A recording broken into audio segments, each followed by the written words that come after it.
Hi అండి, welcome back to my channel.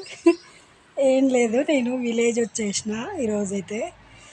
మా అమ్మ వాళ్ళ ఇల్లు అనమాట ఇది. మా అమ్మ వాళ్ళ ఇంటి దగ్గర ఇదైతే కరివేపాకు చెట్టు. కరివేపాకు చెట్టు చూసిరా ఎట్లా అంటే కంపతార చెట్టు మొలిచినంత భారీగా మొలిచింది చెట్టు. ఫస్ట్ అంతా వైరస్ వచ్చి చెట్టు అంతా పురుగు పట్టి ఆకు చెండాలంగా ఉందని మా సిస్టర్ ఏం చేసింది, మొదలు కొట్టేసి వాటర్ పోయేదానికి చచ్చిపోతుంది ఇట్లా, అమ్మ వేసింది కదా గుర్తు ఉండని మొదలైతే కొట్టేసినావు, వాటర్ బాగా పోయి అని నేను రోజు అంటుండే. లేదు, నేను వాటర్ పోస్తున్నా అని చెప్పింది ఆమె, మా చెల్లెలు. చూడండి అసలు ముండ్ల చెట్టు, కంపతార చెట్టు అంటారు కదా, కంపతార చెట్టు ఎట్లా మొలుస్తుందో ఆ విధంగా ఎంత భారీగా మొలిచిందంటే మొదలు కొట్టేసినందుకు విపరీతంగా ఇగురైతే వచ్చేసి బాగా వేపుగా పెరిగిందన్నమాట. స్మెల్ అయితే అదిరిపోతుంది. నేను ఎప్పుడు ఊరికి వచ్చినా కూడా ఈ నుంచే ఒక 10-20 రోజులకు సరిపడినంత తెంపుకొచ్చుకుంటాను అనమాట.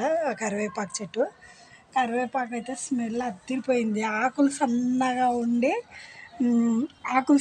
ఉండి ఇట్లా మీకు చూపిస్తా చూడండి ఒకసారి. ఆకులు అయితే ఇట్లా సన్నగా ఉన్న ఆకులు స్మెల్ ఎక్కువ ఉంటాయి.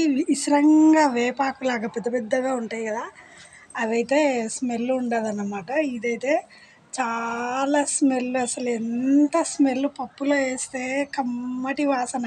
ఎండిపోయి డ్రై అయినా కూడా నేను ఏం చేస్తానంటే ఒక బాక్స్లో పెట్టుకొని అయిపోయేంత వరకు కూడా నేను పప్పులో కానీ కాయగూరలలో కానీ నేను వాడుకుంటానన్నమాట. నేను ప్రతిసారి మా పుట్టింటికి వచ్చినప్పుడల్లా నేను కరివేపాకు అయితే నేను ఖచ్చితంగా ఒక 20 డేస్కి సరిపడే తెంపుకొచ్చుకుంటానన్నమాట. నాకైతే ఈ చెట్టు చూస్తుంటే అసలు నిజంగా ఇంత ఘోరంగా పెరిగిందంటే అసలు ఇక్కడ నేల మంచిదన్నమాట. అందుకనే ఇంత చూసిరా ఎంత పెద్దగా ఉందో చెట్టు. అసలు ఘోరంగా పెరిగింది చెట్టు అయితే, అసలు విపరీతంగా వచ్చేసింది.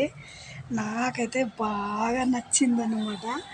నేను మంచిది నాకు కొనలు ఉంటాయి కదా, ఇట్లా ముందరకి ఇట్లా ఉంటాయి కదా, ఇవి ఇర్సబుద్ధి కాదు, బాధ అనిపిస్తుంది చెట్టును. ఎంతసేపు ఉన్నా ఇట్లా మధ్యలో ఉన్న కొమ్మలే ఇరుచుకుంటా. ఎంత అంటే ఈ చెట్టుని చూస్తే నాకైతే అసలు బాగా అనిపిస్తుంది. అంత బాగా ఎగురొచ్చింది చెట్టు, భారీగా ముళ్ళ చెట్టు పెరిగినట్టుగా పెరిగింది. మా సిస్టర్ అయితే రోజు రెగ్యులర్గా వాడుకుంటారు. వాళ్ళు బాగా మంచిగా హెల్దీ ఫుడ్ తింటున్నారు అన్నమాట. కరివేపాకు మనకు కూరలలో అన్నిట్లలో వేసుకుంటే బాగా ఇది స్మెల్ మంచిగా ఉంటుంది. తర్వాత వాసన మంచిగా ఆరోగ్యానికి కూడా మంచిదన్నమాట. స్మెల్ ఈ స్మెల్ అయితే నేను చాలా ఫిదా అనమాట ఈ చెట్టుకు. నాకైతే చాలా హ్యాపీ అనిపించింది ఈ చెట్టును చూసి. అందుకనే చిన్న వీడియో తీద్దామని తీసిన నేను. వీడియో నచ్చితే లైక్ చేయండి, షేర్ మాత్రం చేయకండి. మీరు ఎంతమంది షేర్ చేసినా నేనేం భయపడను. ప్రతి ఒక్కరికి నేను ఇంకొక వీడియో చేస్తాను. నన్ను ఎందుకు నాకు ఇంకా అది ఎందుకులేండి. లైక్ చేయండి కానీ షేర్ అవసరం లేదు. కామెంట్ చేయండి, చెట్టు ఎట్లా ఉందో కామెంట్ చేయండి, చెట్టు ఎలా ఉందో కామెంట్ చేయండి. మీకు నచ్చిందా? చూడండి, అదేమంటారు, వేపాకు చెట్టు.